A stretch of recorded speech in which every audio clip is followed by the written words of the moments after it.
on the day he was set to lose half his empire. Billionaire Damien Blackwood's pregnant wife, Eleonora, vanished without a trace. The police had no leads. His lawyers were powerless.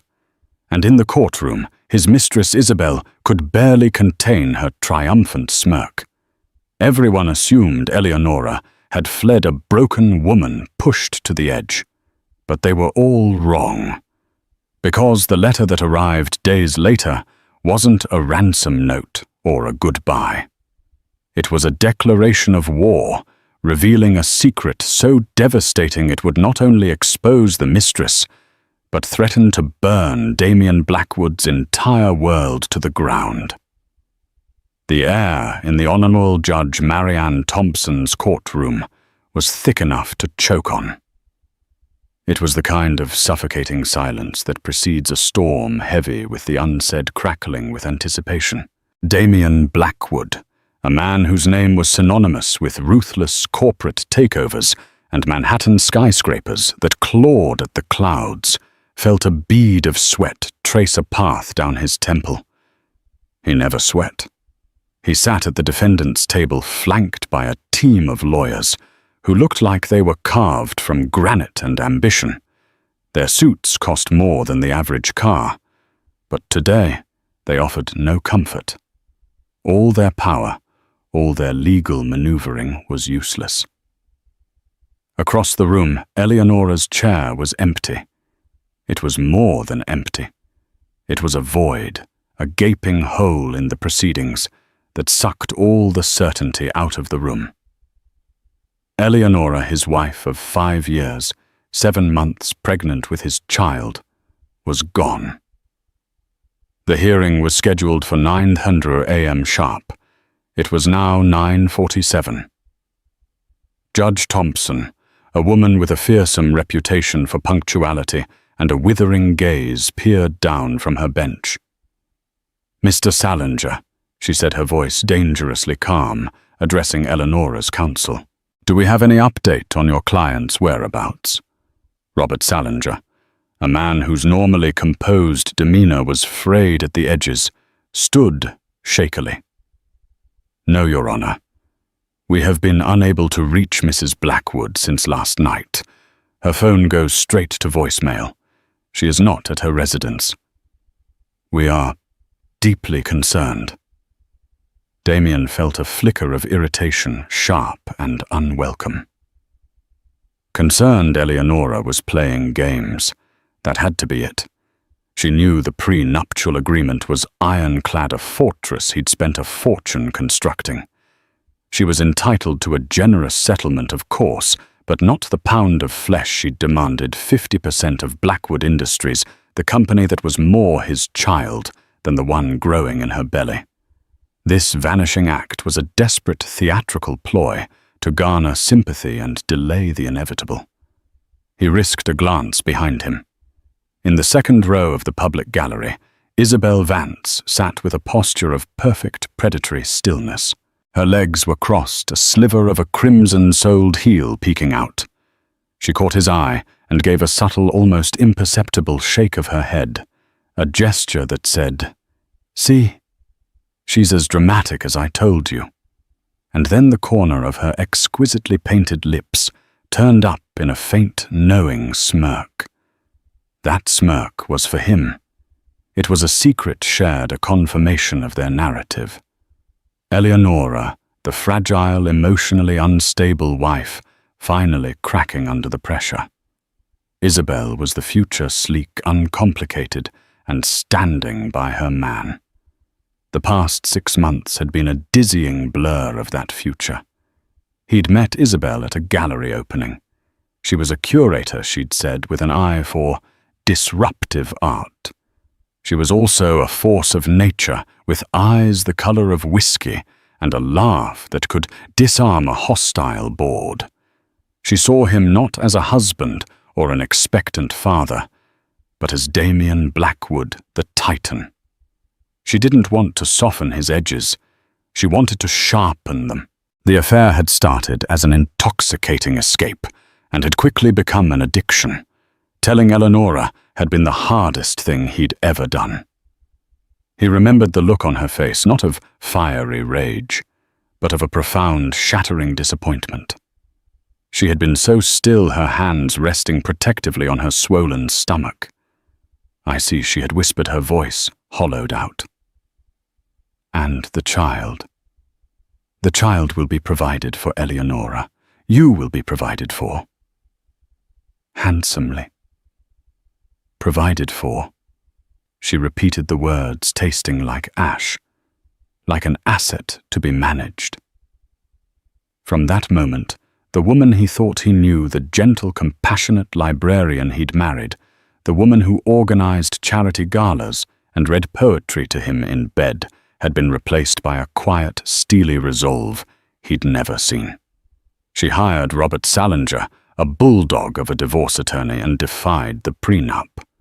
She wanted half, not for herself, she claimed, but for the child, to secure its legacy. Blackwood Judge Thompson's voice cut through his thoughts, pulling him back to the humiliating present.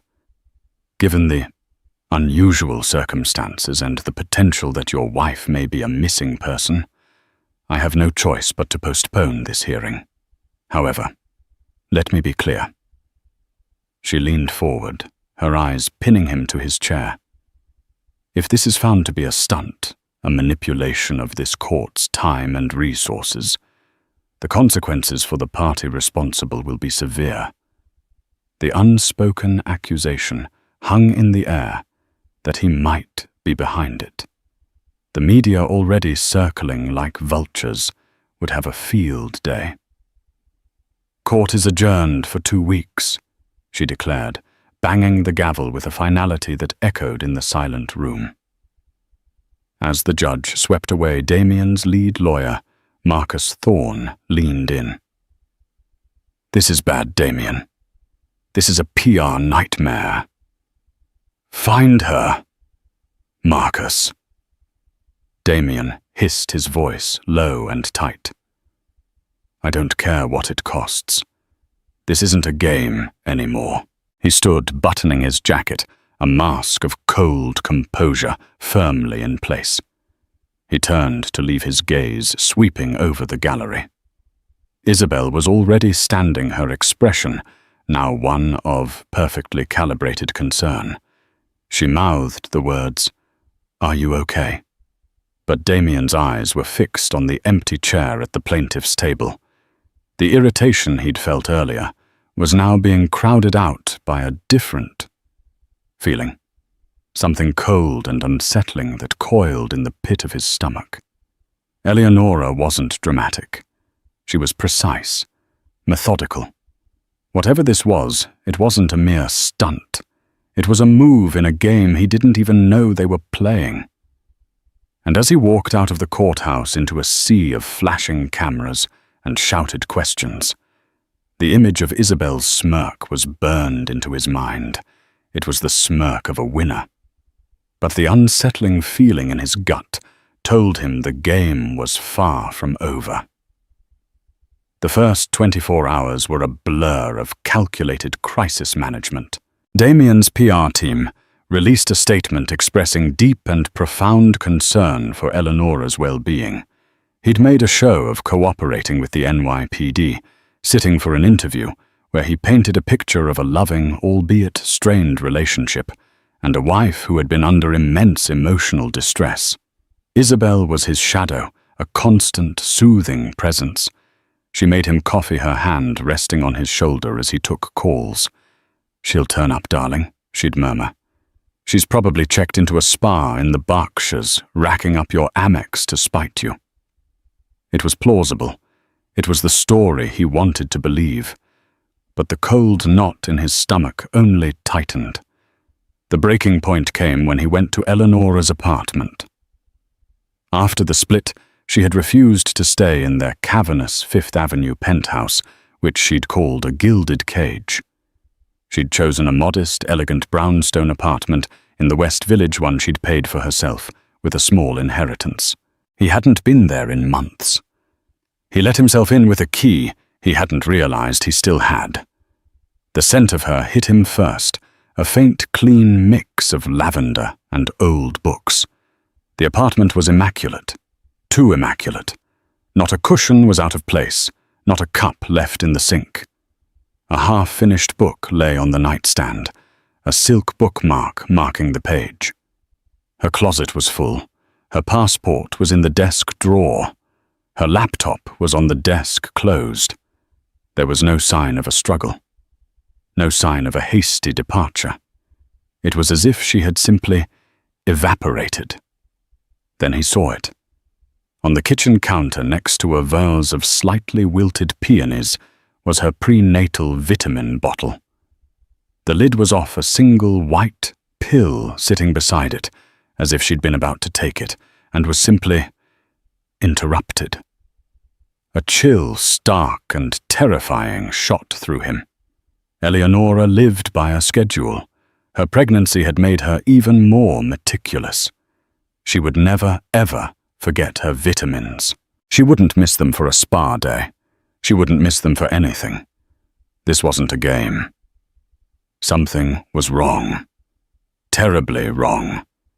He called Detective Harding, the lead on the case, his voice strained. She wouldn't have left this behind. She wouldn't have left her passport. This isn't her. Harding's weary voice on the other end was non-committal. We're exploring all angles, Mr. Blackwood. Damien's next call was to Clara Jensen. Eleonora's best friend since college. Clara was a sharp-tongued investigative journalist who had always viewed him with a thinly veiled suspicion. "Where is she, Damien?" Clara's voice was ice. No preamble, no pleasantries. "If I knew that I wouldn't be calling you," he snapped, his own fear making him defensive. "Did she say anything to you? Mention a plan. A place she wanted to go." There was a bitter laugh on the other end of the line. A plan. Her only plan was to face you in court and get what she and her baby deserved. She wasn't scared of you, Damien. She was disappointed. But she wasn't going to run. The only person she was ever truly afraid of wasn't you. What does that mean? It means I'm looking at the woman who has the most to gain from Eleonora disappearing. Clara said, her voice dropping to a conspiratorial whisper, the one with the smug smile in all the paparazzi shots. How's Isabel enjoying the spotlight? This has nothing to do with Isabel. Damien said a little too quickly. Doesn't it? Clara shot back. A quiet, simple divorce is one thing, but a missing pregnant wife, that makes you a grieving, tragic figure. It makes her the supportive rock. It's the perfect narrative for a social climber. You need to open your eyes. You're a pawn in someone else's game. The call ended, leaving Damien standing in the silent, lavender-scented apartment, the accusation hanging in the air. He wanted to dismiss it as the paranoid rambling of a hostile friend, but Clara had planted a seed of doubt. He thought back to the past few weeks. Isabel's constant reassurances, her subtle digs at Eleonora's instability, her perfect alibi for the night Eleonora disappeared at charity gala where she'd been photographed with a dozen city council members. It was almost too perfect. The media frenzy was now a raging inferno. The narrative had shifted. He was no longer the worried husband. He was the prime suspect. Blackwood's empire of secrets. One tabloid headline screamed, "Mistress in the wings." Another blared, accompanied by a picture of Isabel looking coolly elegant on his arm. His company's stock took a hit. A crucial deal with Japanese investors was put on hold. The world he had built with brutal efficiency was beginning to fracture.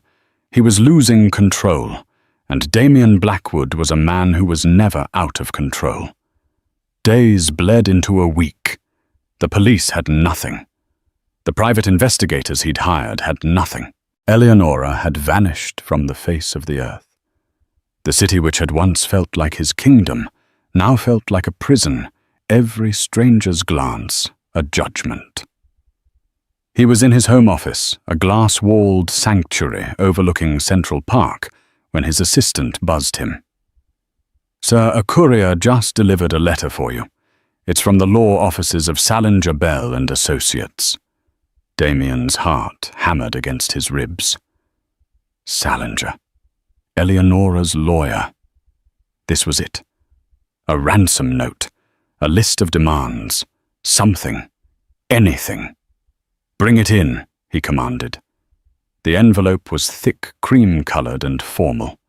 His hands, usually so steady, trembled slightly as he slit it open with a silver letter opener. Inside were 2 documents. The first was a dry legal filing, a motion to dismiss. Eleonora was formally withdrawing her divorce petition and her claim to any part of Blackwood Industries. She was walking away with nothing. Damien stared at the document, his mind reeling. It made no sense. Why would she fight so hard, only to surrender completely? Why would she give up the leverage she had? Beneath the legal document was a second, smaller piece of paper. It was the same cream-colored stock folded in half. It was addressed to him in Eleonora's familiar, elegant script. He unfolded it. The message was just 1 sentence. But as he read the words, the floor seemed to drop out from beneath him, and the entire mystery of her disappearance was replaced by a new, far more terrifying one. The note said, "I know about Arthur Vance. Forgive me for what I have to do." Arthur Vance. A name he hadn't heard or spoken in 15 years. A name buried so deep in the foundations of his empire that he had convinced himself it no longer existed. A ghost. Eleonora couldn't know. It was impossible. He looked from the note to the window at the sprawling city that bore his name. The reflection that stared back was a stranger, a pale, haunted man. Clara's words echoed in his ears. "You're a pawn in someone else's game." He had been so wrong. This wasn't about the divorce. It wasn't about the baby, or the money, or even the affair. It was about a ghost. And Eleonora hadn't run from him. She had run to protect him. Or to expose him. He didn't know which was worse. Arthur Vance was not a ghost. He was a footnote intentionally erased from the official history of Blackwood Industries. 15 years ago, Damien had been a young, ravenous entrepreneur with more ambition than capital. Arthur Vance was a brilliant but commercially naive software engineer who had developed a revolutionary logistics algorithm. It was the key, the very engine that would later power Damien's global shipping network. Arthur had the genius. Damien had the vision and the ruthlessness. They were partners briefly. A handshake deal, a shared dream sketched on cocktail napkins. But Damien had found a loophole in their informal agreement. He'd secured funding, created a corporate shell, and legally patented the algorithm under his own name, effectively cutting Arthur out completely. Arthur had threatened to sue, but he was a developer, not a fighter. He lacked the resources and the stomach for a protracted legal war against the machine Damien was building. He'd taken a paltry settlement, hush money really, and faded into obscurity. Damien had heard years later that Arthur had died of a heart attack, a broken and bitter man. The guilt had been a small, manageable stone in his shoe, easily ignored as he strode across the world stage. Now that stone was a boulder crushing his chest. I know about Arthur Vance. How could Eleonora, his gentle literary, Eleonora have possibly unearthed a secret buried for a decade and a half. He had paid fortunes to lawyers and fixers to ensure that Arthur Vance was nothing but a ghost. His mind trained to see patterns in market data, and corporate structures began to race, desperately searching for a connection. He pulled up his security team's file on Eleonora, her friends, her family, her favorite charities, her online search history for the past year. Nothing. It was all books, art philanthropy, and more recently obstetrics and baby furniture. Then he pulled up the file on Isabel. He'd had her vetted when things got serious, of course. Isabel Vance, born in Chicago, art history degree from Yale, a rising star in the notoriously cutthroat New York art scene. No criminal record, no suspicious connections. Her financials were clean. She came from modest means, a fact she used to her advantage, portraying herself as a self-made woman. It was part of her allure. Vance. The name screamed at him from the page. How had he missed it? It was a common enough name, a coincidence. It had to be. He started digging deeper, pushing past his security team's cursory background check, using his own formidable resources. He paid a private investigator, a man known for his discretion and his ability to dig up skeletons, an exorbitant fee to do a deep dive to reconstruct Isabel's entire life. While he waited, the letter from Eleonora changed everything. The police, informed of her withdrawal of the divorce petition, began to lean into the theory that she had left voluntarily. The media narrative shifted again. She was no longer a victim. She was a mercurial, unstable woman who had dragged a titan's name through the mud before absconding. Damien's stock price began to creep back up. The Japanese investors called for a new meeting. The crisis was impossibly abating. Isabel was ecstatic. "I told you, darling," she purred, curling up next to him on the sofa in his penthouse. "She was just trying to hurt you. Now that she's shown her true colors, it's over. We can finally move on. We can be together properly." But Damien couldn't move on. He was haunted. He looked at Isabel, at her perfect face and triumphant smile, and for the first time he didn't see a lover. He saw a collection of data points he couldn't yet connect. The investigator's report arrived 3 days later in a nondescript digital file. Damien opened it in the dead of night, the city lights twinkling below like a silent, indifferent audience. The first few pages confirmed the official story. Yale, the galleries. The climb up the social ladder. But then came the sealed records the investigator had pried open. Juvenile records.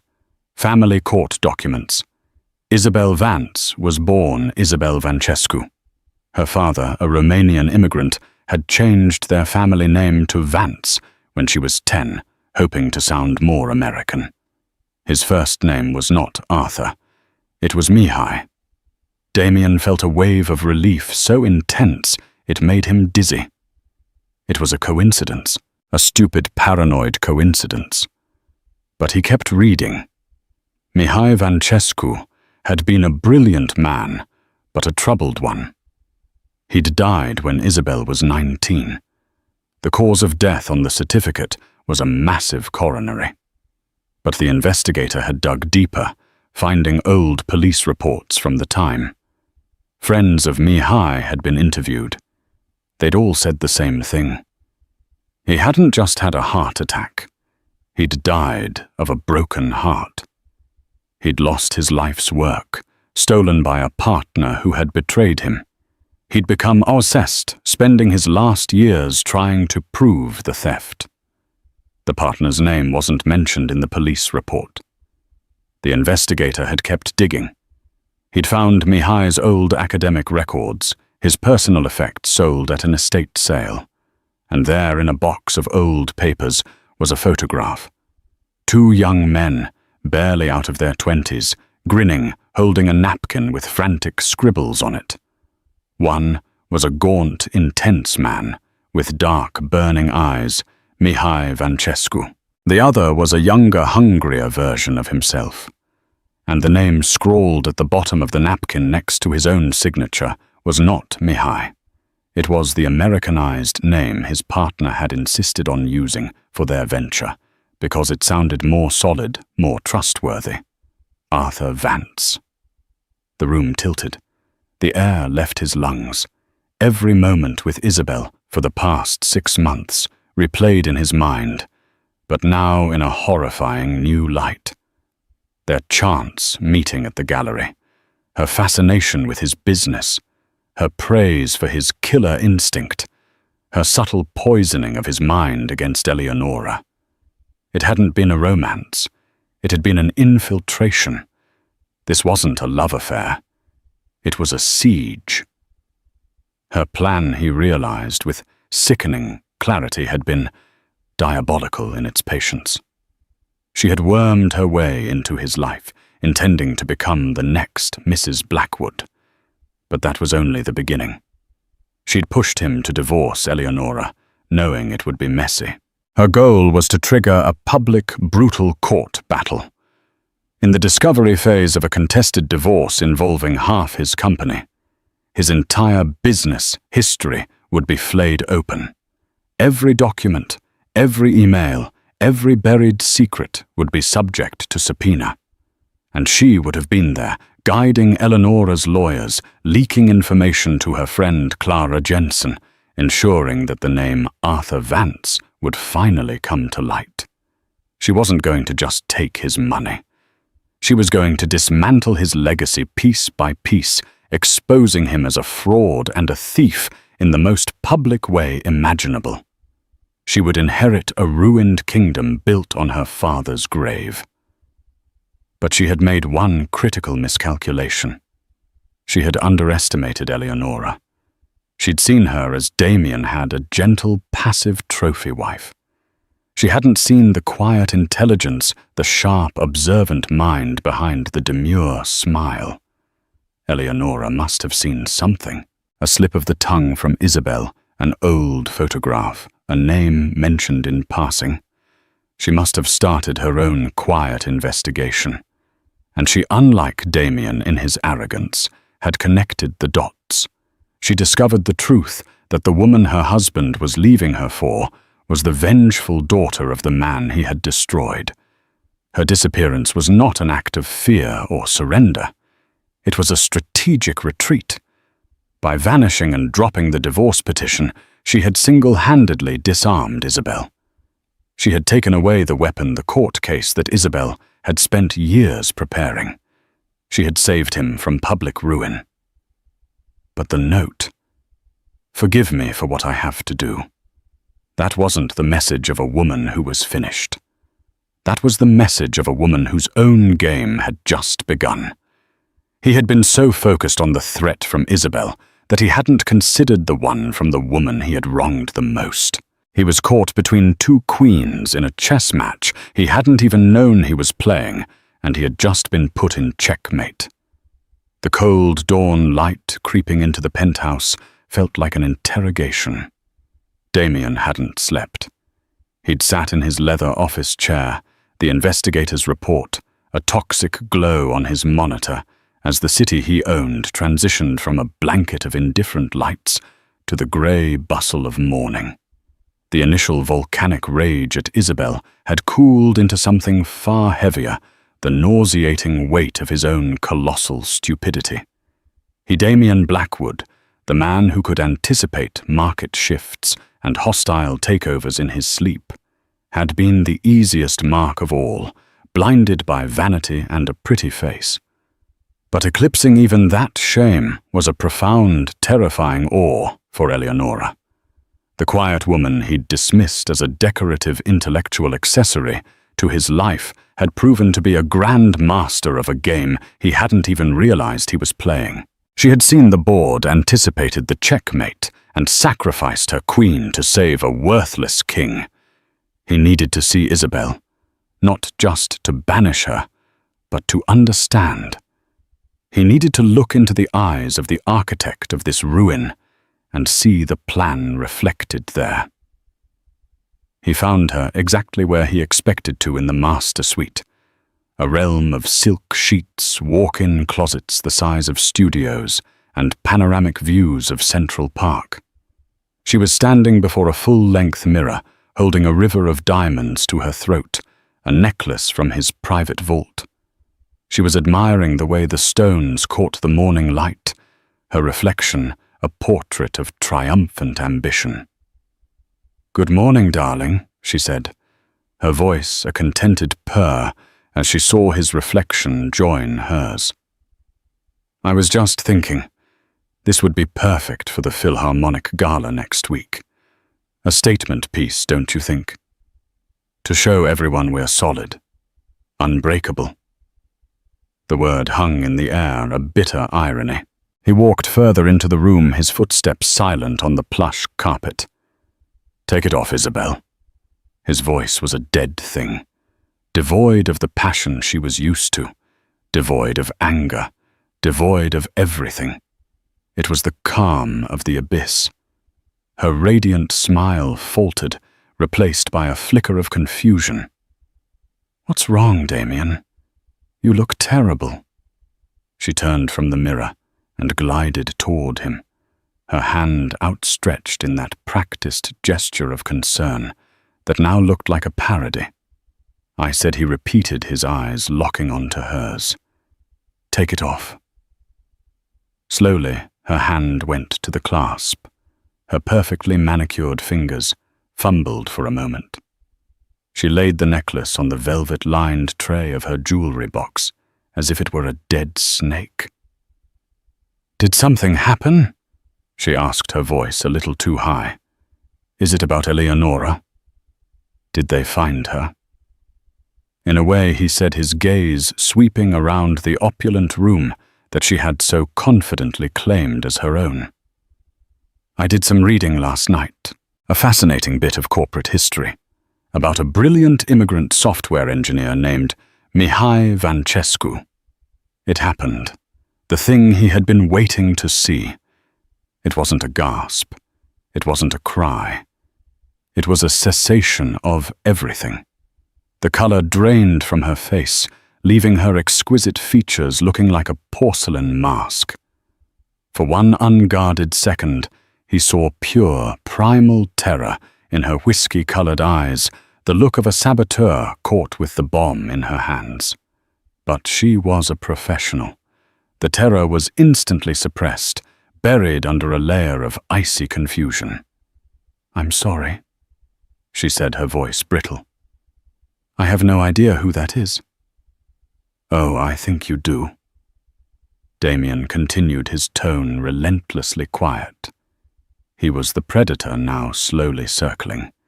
He found the name a bit difficult for American tongues, so he changed it to something more solid, more trustworthy. He preferred to go by Arthur. Arthur Vance. The name landed between them with the force of a physical blow. Isabel flinched. He saw the flicker of her pulse in the delicate skin of her throat, a frantic, trapped bird. She opened her mouth to speak, but no words came out. He had a daughter, Damien pressed on his voice, a quiet drumbeat of doom. A smart, patient, beautiful daughter. A daughter who watched her father fade away from what she called a broken heart. A daughter who decided to dedicate her entire adult life to a single, elegant purpose, avenging him. She would find the man she held responsible. She would study him, learn his weaknesses, his ego, his appetites. She would infiltrate his life, become his confidant, his lover. She would push him to divorce his quiet, unassuming wife, knowing the court battle would be a bloodbath. He paused, letting the words sink in. And in that bloodbath during discovery, all the old secrets would come out. The truth about her father. The truth about the foundation of the company. She wouldn't just take his money, she would gut his legacy salt the earth where his name once stood and stand on the ruins, finally vindicated. He let the silence stretch, watching the collapse. It's a brilliant plan, truly. A masterpiece of long-form revenge. The only problem is she underestimated the wife, the quiet, gentle librarian. She never imagined the wife would be smart enough to figure it all out herself. And with one move, vanishing and dropping the suit, she took the entire game right off the board. The mask was gone.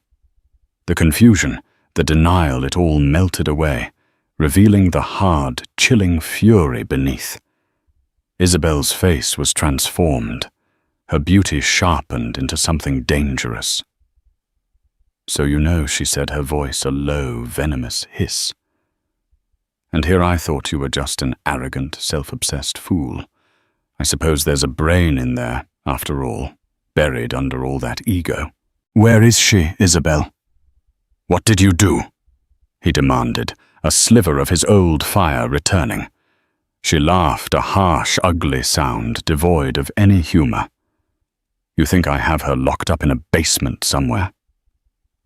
"You've been watching too many movies, Damien. That's not my style. I don't get my hands dirty. No, your precious Eleonora was just smarter than I gave her credit for. She saw the storm I was about to unleash, and she ran. She chose exile over annihilation. You drove her away." Damien said the words heavy with his own suffocating guilt. "I did you a favor." She spat her composure, finally shattering into 1,000 pieces of long-held rage. She was a weight around your neck, a relic of a man you used to be. I was your future. And yes, I was going to take what my father was owed, what you stole from him. Her voice rose, filled with the grief of a 19-year-old girl who had lost everything. You built this entire kingdom on his genius, and you left him to die with nothing but newspaper clippings and broken promises. I offered him a settlement. He countered weakly, knowing how hollow it sounded. You offered him pennies and a gag order. She screamed, her face contorted. You paid him to disappear so you wouldn't have to see the ghost of your own sin. You destroyed him, and I was going to destroy you. I was this close. She held up her fingers, a hair's breadth apart, her entire body trembling with the force of her hatred.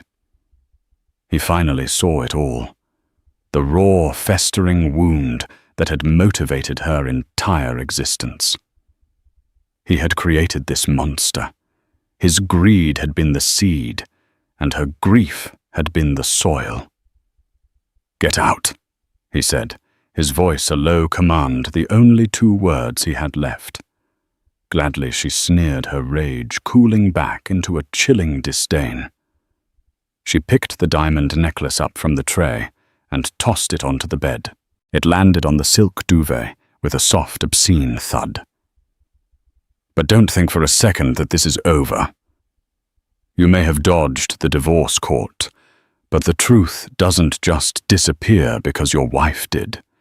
It's out there. It has a name. And one day, when you least expect it, it will find you. She turned and walked out of the room, her back ramrod straight, a queen abdicating a throne she had never truly won.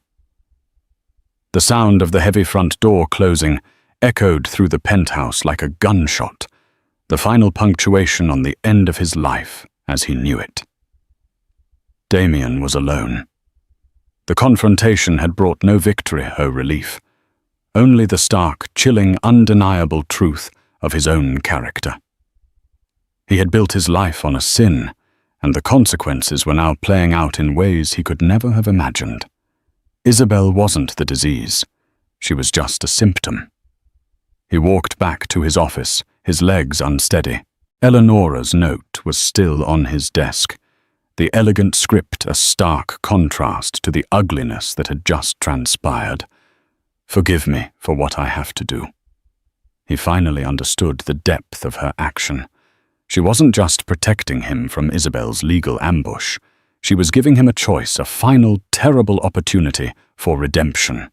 He could let this crisis pass, let the world continue to believe Eleonora was simply unstable. Bury the secret of Arthur Vance even deeper, and continue living his gilded life as a lie. Or he could face the ghost himself. He could do what he should have done 15 years ago. He knew where Eleonora was. Not her physical location that was irrelevant. He knew her moral location. She was on the other side of a chasm he had created, waiting to see which man he would choose to be the one who took everything, or the one who was capable of giving something back, the man who deserved to be the father of her child. His hand, shaking, reached for the phone. He dialed the number of the one man who knew where the deepest bodies were buried. "Marcus," he said. When his lawyer answered, his voice firm, resolute, the sound of a man who had nothing left to lose. "Cancel the meeting with the Japanese investors. We have something more important to do. I want you to find every document, every file, every shred of paper we have related to the founding of this company. Everything on Arthur Vance." There was a stunned, protracted silence on the other end of the line. "Damien, what are you doing?" Marcus finally asked, his voice strained with disbelief. "That door is triple-bolted for a reason. Opening it now isn't just corporate suicide. It's vaporizing the ashes." I know Damien said, his gaze fixed on his own haunted reflection in the glass, the glittering kingdom of New York sprawling behind it, like a beautiful, elaborate tomb. Sometimes you have to burn it all down to build something real. The echo of the penthouse door slamming shut was a starting pistol for a race Damien had been avoiding for 15 years. The fury and shame had burned away, leaving behind the cold, clear ash of reality. He stood alone in the cavernous living room, the city lights a glittering, mocking testament to an empire built on a rotten foundation. The disease wasn't Isabel's vengeance. It was his own original sin. Eleonora's note lay on the desk where he'd left it. "Forgive me for what I have to do." He finally understood the crushing weight of those words. She hadn't just saved him from Isabel's plot. She had handed him the architect's hammer, giving him the choice to either reinforce the facade of his life or bring the whole corrupt structure crashing down. She wasn't just saving him. She was challenging him. Challenging him to be the man she thought she had married, the man their child deserved for a father. For a long, agonizing hour, he wrestled with the ghosts of his past and the terrifying specter of his future. The instincts that had made him a billionaire screamed at him. Bury it. Pay Isabel off. Create a new narrative. Use your power. Power had been his shield, his sword, his religion. To willingly lay it down felt like a death of its own. He saw the faces of his board members, the sneers of his rivals, the disappointment of investors who had bet on his ruthless brand of success. Losing their respect felt like losing oxygen.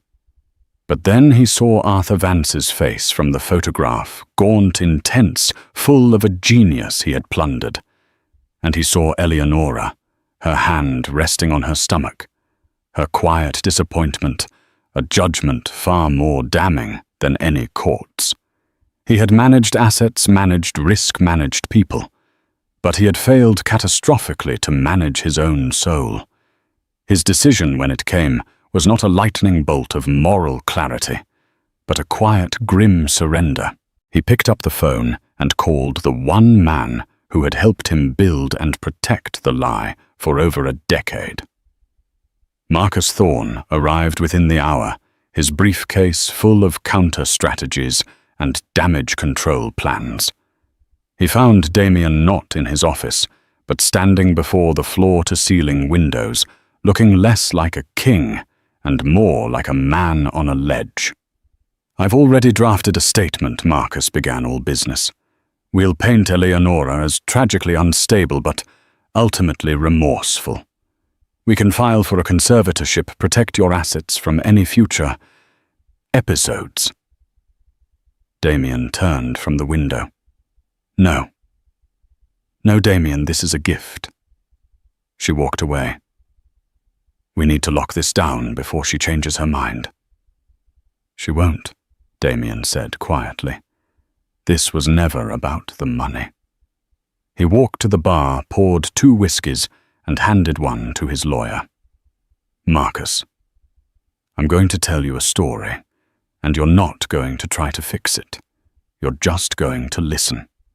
He laid it all bare. Arthur Vance, the napkin, the patent, the paltry settlement, Isabel's true identity, Eleonora's discovery. He spoke for nearly 30 minutes, his voice a monotone confessional. Marcus listened, his face slowly transforming from brisk confidence to slack-jawed horror. The whiskey in his hand remained untouched. "Corporate suicide," Marcus finally whispered when Damien finished. It wasn't a warning this time, but a diagnosis. "Damien, this will be the end of Blackwood Industries as we know it. The lawsuits alone, we're not just talking about Vance's estate. Every competitor you've ever crushed will use this as leverage. Every contract will be under review. You will be radioactive." "I know," Damien said. "There are other ways," Marcus insisted, his legal mind racing. "We find Isabel. We make her sign the NDA of the century. We create a trust for her anonymously. We bury this so deep no one will ever find it. We can still control this control." Damien tasted the word. It was the bedrock of his entire life. "Look where control got me, Marcus. It made me a target for a woman consumed by hate and a stranger to the woman who was carrying my child. I'm done with control. I want truth." The word sounded alien on his own tongue. The next 2 weeks were a controlled demolition. The board of directors was convened for an emergency meeting. Damien walked into the room and saw not colleagues, but predators who smelled blood. Before they could depose him, he announced his plan. Pandemonium erupted. Shouts of betrayal, insanity, and fiduciary negligence echoed off the mahogany walls. He stood his ground, weathering the storm, feeling strangely detached from their fury. It was the sound of a world he no longer belonged to. He worked with a new legal team, one specializing in ethics and restoration, not corporate warfare. Their task wasn't to hide his history, but to meticulously excavate it. He spent hours locked away, sifting through yellowing documents, digital archives, and old emails. He found the original patent filing his own arrogant signature at the bottom. He found the wire transfer for Arthur's settlement, an amount so insulting it made him physically ill. Each document was a nail in the coffin of the man he used to be. The day of the press conference arrived grey and drizzling. He stood backstage watching the room fill with the sharks of the media. He felt a tremor of pure terror. The old Damien would have strode out there with an armor of defiance. The new one felt stripped bare, his only protection the ugly, unvarnished truth. He walked to the podium. 1,000 cameras flashed a blinding constellation of judgment. He leaned into the microphone, his voice quiet but clear. "Good morning. I'm not here today to talk about stock prices or quarterly earnings. I'm here to correct the record, not just for the last few weeks, but for the last 15 years. He told them everything. He didn't spare himself. He painted a portrait of a young man whose ambition had curdled into avarice. He spoke the name Arthur Vance with a reverence that stunned the room into silence. He confessed in stark, simple terms that the bedrock of his company was a theft. A man's legacy is not the buildings that bear his name. Damien said, his voice cracking for the first time, but the lives he touches. I destroyed one legacy to build my own. Today, that stops. He announced the dissolution of his personal control over Blackwood Industries and the creation of the Arthur Vance Foundation for Ethical Innovation, endowed with the majority of his personal fortune. He ceded the core patent, the engine of his wealth, to the foundation free for public use. He was in effect giving away his kingdom. He didn't wait for questions. He simply said, "Thank you," and walked off the stage, leaving a firestorm in his wake. His next act of penance was the most personal. He went to Isabel. He didn't call. He went to her chic Soho loft, a space curated to perfection, much like her life had been. She opened the door, her face a mask of wary defiance. "What do you want?" she asked, blocking the entrance. "To talk, not to threaten, not to bargain, just to talk." She let him in. The loft was filled with art that was sharp, angular, and confrontational. He finally understood it was a reflection of her own inner world. He didn't offer her money. He offered her a purpose beyond revenge. He slid the charter for the Arthur Vance Foundation across her polished concrete coffee table. "I heard your press conference," she said, her voice betraying nothing. It was quite a performance. "It wasn't a performance," he replied. "It was a confession. Your father deserved a legacy. I'm not asking for your forgiveness. I haven't earned it. But I am offering you the chance to be the steward of his name, to build something with it, to help young, brilliant people so they never end up like him." He looked at her, his gaze direct and stripped of all artifice. "Your whole life has been about his ending. This is a chance to make it about a new beginning. For him, and for you." She stared at the documents, her perfectly manicured hands trembling almost imperceptibly. He saw the war in her eyes, a lifetime of hate, battling against a flicker of impossible relief. "I'll think about it," she whispered. And for the first time, he wasn't hearing the vengeful daughter, but the grieving one. Damien retreated. He resigned as CEO, moved out of the penthouse and took a small, anonymous apartment downtown. The first few months were agonizing. His life, once a symphony of power, was now silent. He was no longer Damien Blackwood, the Titan. He was a pariah, a cautionary tale. He walked the streets, and for the first time no one looked at him twice. The freedom he thought he wanted felt like a crushing emptiness. He craved the fight, the deal, the win. He had to battle his own instincts every single day, choosing this quiet, hollowed-out existence over the addictive poison of his old life. He kept in touch with Robert Salinger, but their conversations were brief and formal. "Is she well?" Damien would ask. "She and the baby are in good health," Salinger would reply. No locations, no details. It was the penance he had accepted. He had to earn his place in that child's life, and he knew he was still a long way from doing so. Autumn turned to winter. The city grew cold. He learned to find a strange peace in the anonymity, in the simple rhythm of waking up and being just a man. He read books, the kinds of books Eleonora loved. He visited museums. He was learning a new language, the language of a life lived without the need to conquer. One bleak December afternoon, a week before Christmas, a plain manila envelope was slipped under his door. No stamp, no return address. A courier. His heart hammered against his ribs.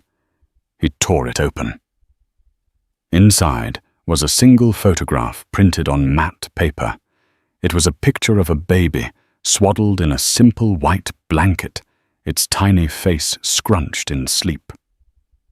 The baby had a tuft of his own dark hair, but the mouth, a perfect serene bow, was all Eleonora. He turned the photo over. Her elegant, familiar script filled his vision. It wasn't a letter. It was just 3 words. Her name is Hope. Damien sank to his knees on the hardwood floor, the photograph clutched in his hands. A sound escaped his throat, a raw, ragged sob that came from a place 15 years deep. It was the sound of a dam breaking. Tears of shame, of grief, of a gratitude so profound it was painful streamed down his face. He wasn't being forgiven. He wasn't being invited back. He was being given something far more precious. A reason. He looked from the photo of the tiny sleeping child to the window of his small, simple apartment. He had lost a kingdom of glass and steel, an empire built on a lie. And in its place in this single small photograph, he had been handed the entire world. A world built on a single fragile, beautiful word: hope. The game was over, and in losing, he had finally won. In the end, this wasn't just a story about a missing wife or a cheating husband. It was a story about the lies we build our lives on, and the courageous few who dare to tell the truth. Eleonora Blackwood wasn't a victim.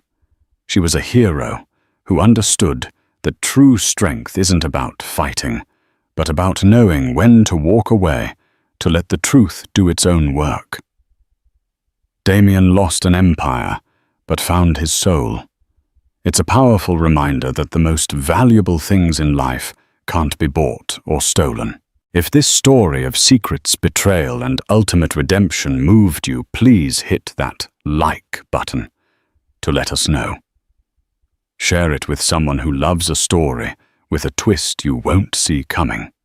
And most importantly, subscribe to our channel for more real-life drama that proves truth is always more compelling than fiction. Click the bell so you never miss an update.